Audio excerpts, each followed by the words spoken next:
Hello everyone, welcome back to the channel. In today's video, we will continue on SQL Basic, some of miscellaneous questions and answers format.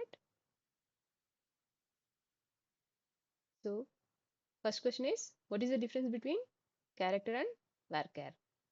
So, we have seen in the previous video different data types of SQL. So, let's now see the differences between the string types char and varchar. So, both char and varchar stores text value and they handle storage differently. So, character a fixed length of string and then varchar a variable length string. If the input length is less than the defined size, it pads the remaining space with extra spaces in char data type, and then it makes it efficient when all entries are of the same length, like country code, stated code, state codes, city names, etc. And then varchar, as we have seen, this is of variable length. It stores only the input, whatever input we will give, that size only it will store, and it plus the one extra byte for tracking the length of the varchar string. And it saves space when values vary in size unpredictably, but accessing varchar value may be slightly slower due to dynamic sizing of data. So let's take an example. Like in here, char and varchar, we have a table test and we wanted to create a fixed length character of 5. So it will be either lesser than or maximum 5 characters. And then variable length varchar of 5. So let's now try to insert test fixed length variable length values ABC, ABC. So in this case, the fixed length value will be stored as ABC with 2 trailing spaces. And while variable length value will be stored as ABC, the difference is it affects how strings are stored and compared. So you will not find any difference even if you use character 5 or varchar 5, only it affects how it stores internally and then how it is compared. If you want to try, you can try to create a table with 2 char 5 and varchar 5 and try to do some string operations to see the difference. It will only differ in time to access. So you will find no difference at all, but internally it is different approach. So you need to remember this difference because while implementing for bigger size of data, you will need to identify whether char or varchar is suitable. Let's move to the next question. What is the purpose of distinct keyword in SQL? So as its name suggests, it is to fetch the distinct values from a table. So the distinct keyword ensures that the query returns only non-duplicate, which are unique values from the table. It is useful when a column contains duplicate values and you only want to see unique entries from that particular column. Without distinct, the query would return every instance of a value, including duplicates. So let's now try to find how this distinct keyword works. Let us take a employee table who belong to same department, but you want to fetch all the distinct departments. So let's now take the previous table.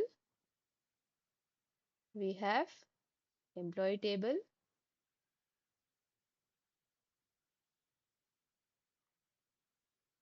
select all the rows with all the departments So I wanted to fetch distinct department.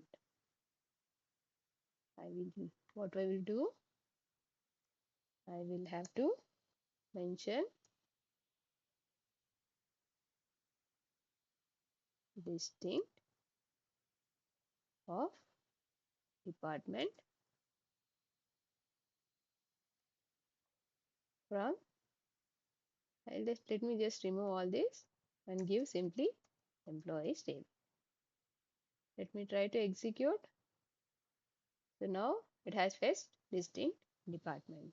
So likewise, we can use this on any column to find distinct values based on that particular column. If you mention salary, it will fetch distinct salaries. If you mention first name, last name, it will find distinct employee names. So that is about distinct keyword. Let's move to the next question. What is the purpose of limit keyword in SQL? This is basically a clause that restricts the number of rows written by the SQL query. It is often used when paging through large data sets, for example, showing 10 rows at a time, or when you need only a subset of results such as top and records. So example is here. You want to get 3 highest paid employees from an employee table. This is how you use select query using limit. So when you do select first name, last name, salary from employees, we are doing order by salary descending. That means from highest to lowest salary it will give, and we are only limiting 3 records, which is obviously top 3 salaries of the employee table. So you can try executing this select query and see who are the top salary 3 employees. So this is about limit. Without limit query, we return only all sorted records from the employee table. Let's move to the next question. What is a primary key in SQL? So what is a primary key? As we have created before, in employee table we have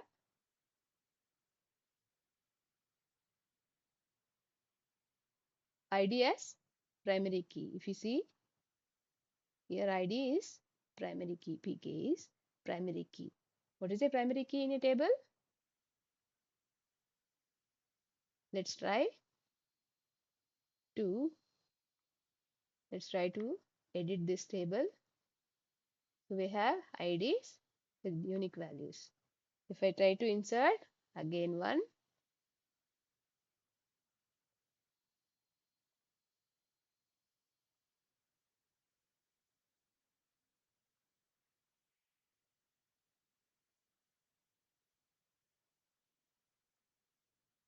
so I have,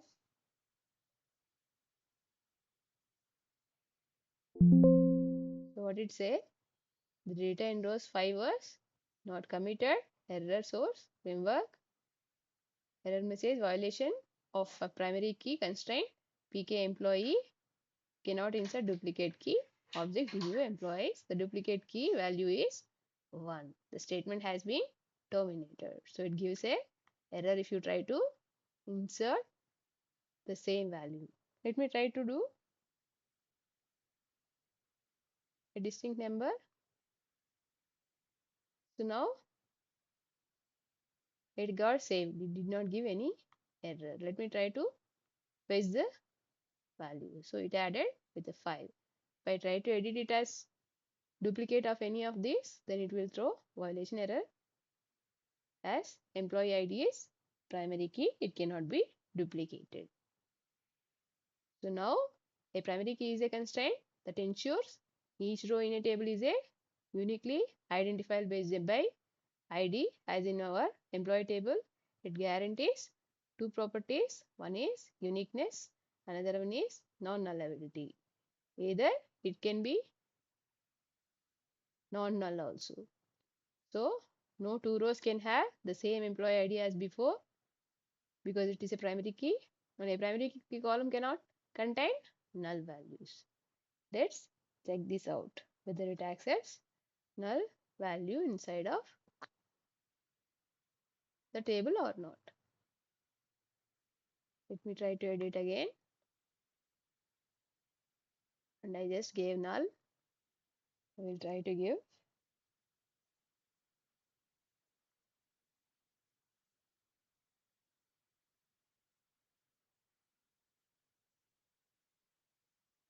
now. If you see, null into column ID table employees column does not allow nulls, so insert fails. That means null is not allowed in primary key. That is how primary key is all about in SQL. So the column in which case is called as a composite key. So you can even specify primary key as composite key as well. So as here we have create table employees, employee ID, and then this one employee ID is only primary key here. Even if you can combine like a primary key column cannot contain null values, each table can have only one primary key and it can consist one or more columns, in which case it is called composite key. So you can even specify one column as primary key or combination of two columns if you have employee ID along with any particular employee department or employee country, you can mention that as composite key as well. Now what is a foreign key? We have seen already primary key. Now what is a foreign key? It establishes a link between two tables by referencing the primary key of another table.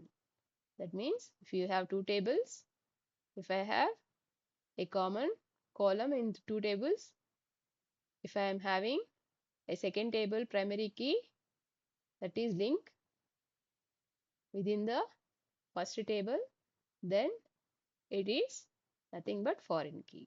So if you have apart from employees table a department table, and I am having department ID in employees table as a column, and department table we have department ID, department name. So if I am having department ID and then department table that is also having department ID which is a primary key in second table, then that is nothing but foreign key. It enforces referential integrity, ensuring that the value is in the foreign key column must exist in the reference table. That means in employee table, whatever department ID we are referencing, that must exist in the second table department. If the referenced value is deleted or updated, SQL can prevent, cascade, or restrict the change to maintain the data integrity. That means if you are trying to remove department without updating in the primary table, that it will not allow. So we have an example of departments. Let's try to create the same department ID, department name, and we have table employee with employee ID, first name and department ID as a foreign key. So first what we have to do, we have to create this table.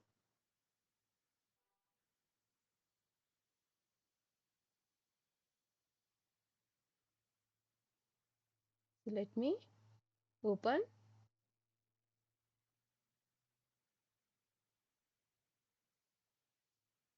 So as we have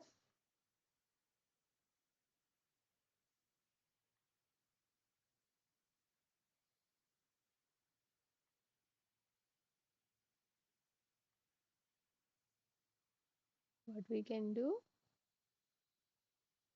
let me create a new query, and then like here, first I have to create a department table.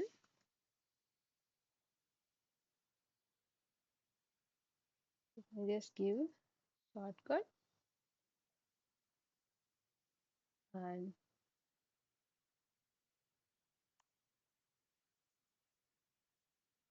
department ID, and which is int primary key of department table, and then we have department name. I just simply give name varchar 50. That's the department table. Let me simply create this table.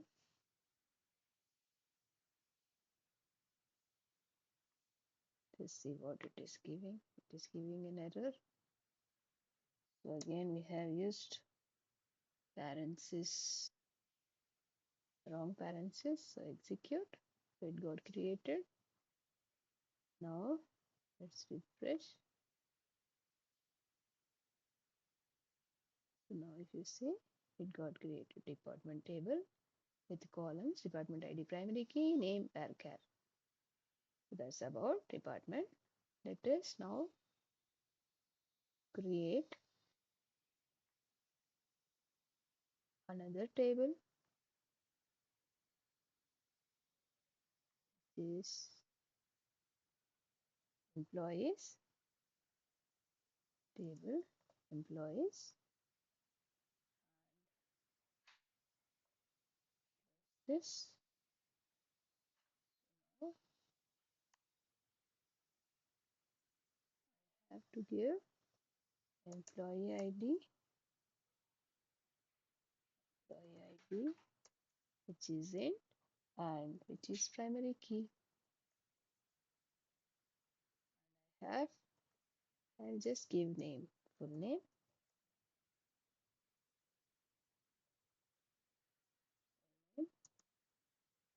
Okay, here 100 I'll give. Here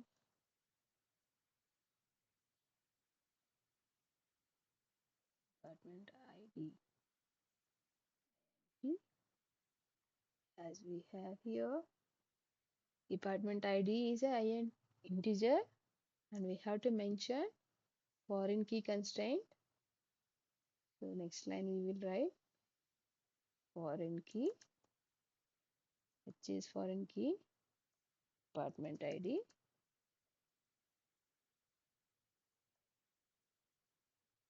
which references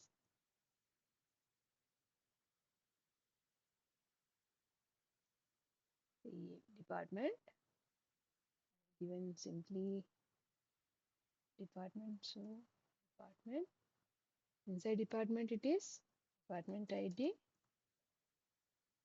that is about foreign key constraint. Let's now open a bit and execute it. So now it got created employee table, successfully created. Let me refresh and open tables. You see here the employee table has got created with columns employee ID, primary key, full name, department, foreign key. So this is how we will be referencing from employee table to department table. So you can try creating records as well. If you want to create, what you have to do first, you have to create a department first. Edit,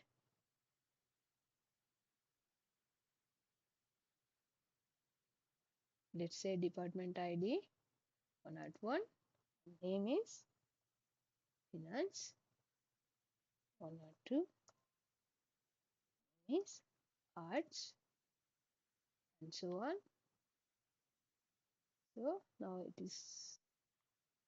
got created two departments.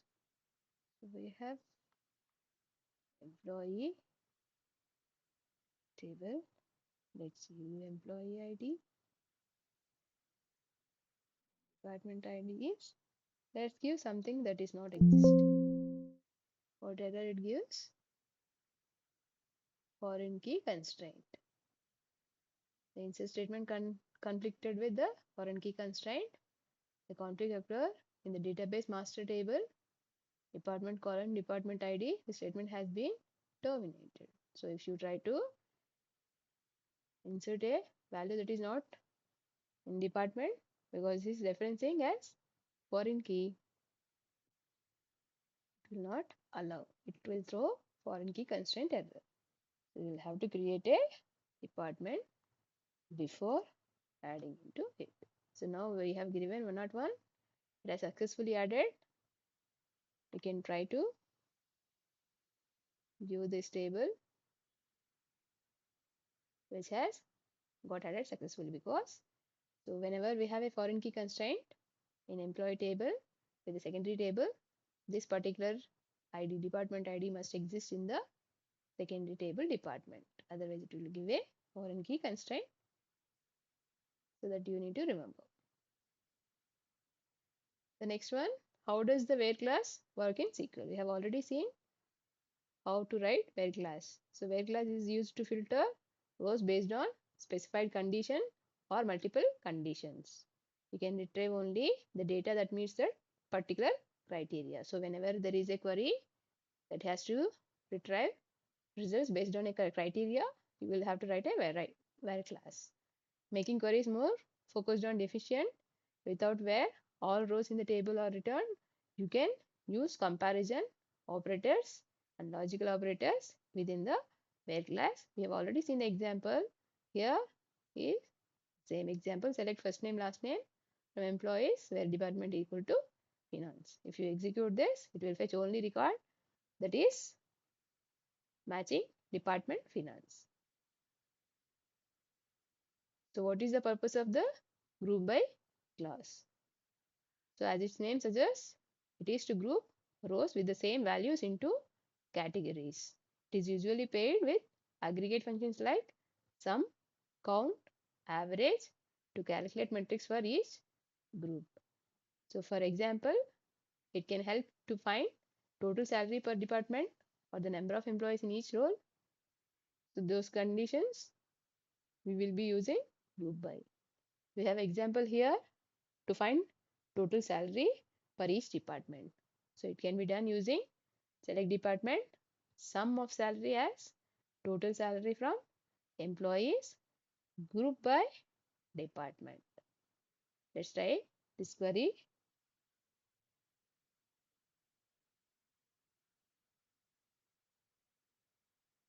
When I have this one, let me write a new query. I have employees table. Let me select. All the rows have been returned. 5 rows we have. It has written 5 rows. So now I need to find total salary.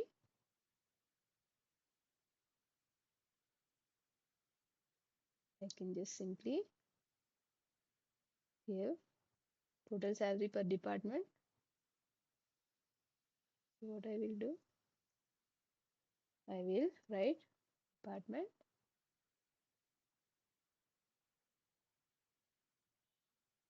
Let me see what is the name of department. Department, comma, total salary. So sum of salary as total salary from employees.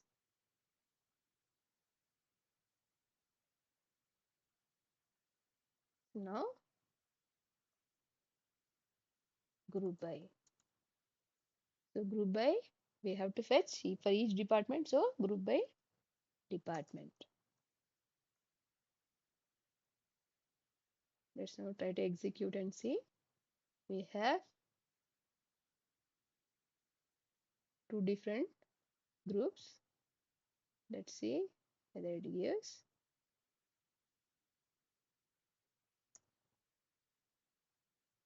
It is not giving.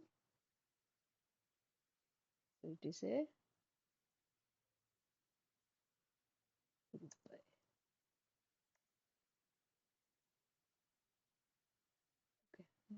Let's execute this. So now you see it has group by department names, which is arts finance. It is even taken null also, and some salary per department it has given. All right, this is how group by works. If you want to find total number of employees, what you can do, count employee, we have ID as number of employees, and group by department because we are finding for each department.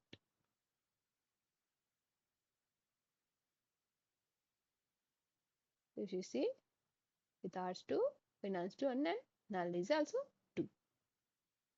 That's about group by. What is the having class in SQL? How is it different from where class? So having class is used to filter the results of groups. And then what is the difference? Having filters individual rows. Having works only with aggregated data produced by group by. So where filters rows before grouping. So what is the difference from having and group? Where is to filter rows before grouping. And then having filters groups after the aggregation. That is the main difference from having and where class. Let's take an example. If I want to filter departments with total salaries greater than 1 lakh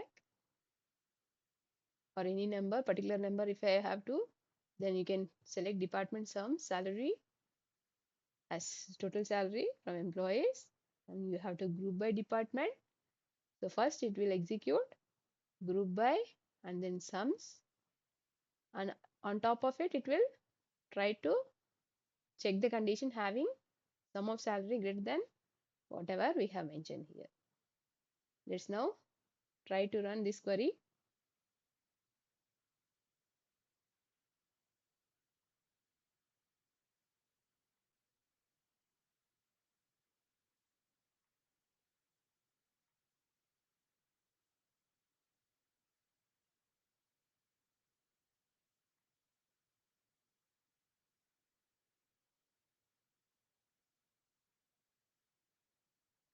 Let me try to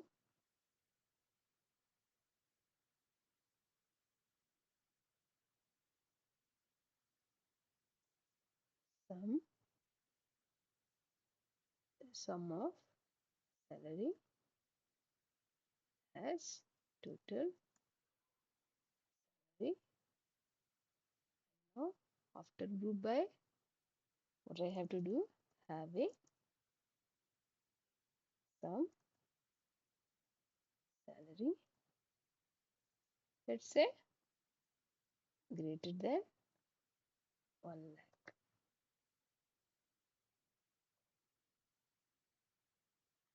This is how it is.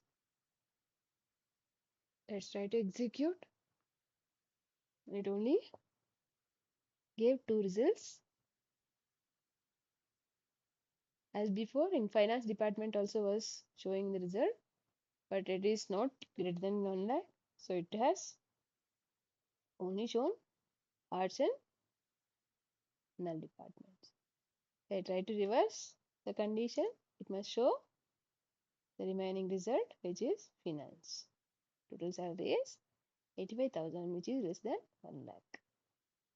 If I try to use where class, we'll see what it does. It gives an error, incorrect syntax near keyword where. That means you cannot use where condition upon the criteria like this. If you mention where salary, it still throws error, incorrect syntax near keyword. It expects having, not where class. So that is what the difference from having to where class.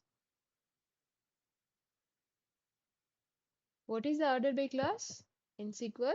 We have already seen one of the examples while getting the top 3 results. We have used order by class. This sorts the results of a query based on one or more columns. You can mention based on one or more columns. You can specify ascending as ASC or descending DSC. That means if you want to fetch the orders, ascending order or descending order, you have to mention that particular keyword here.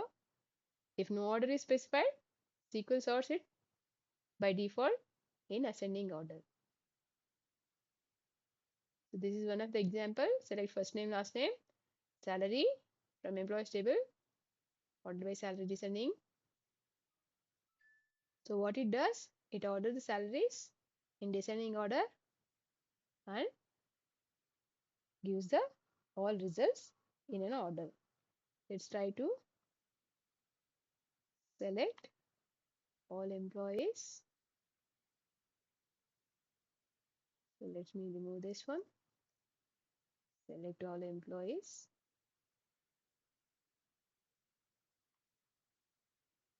From employees table. Now try to add order by clause, order by salary, descending order. Now it is ordered by primary key now. If you execute this, it will give you based on salary ascending. If you see from 25,000, 55,000 to top 80,000. If you mention descending order, it must reverse the results. So if you see from 80,000 to minimum salary 25,000, it has sorted.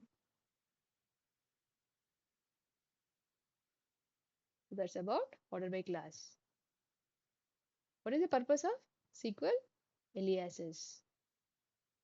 So alias is nothing but, as in this query, if you are doing select first name as name, that means we are giving the column name of a table to render in our result as name. So aliases provide temporary names to columns or tables also. If I want to do for employees tables also, I have to mention as capital E. So I can give columns, tables, aliases. Aliases are created using as keyword like here, but can also be used without as. Aliases are helpful when you use long or complex column names or when you perform calculations and want to rename the result of the column in the results.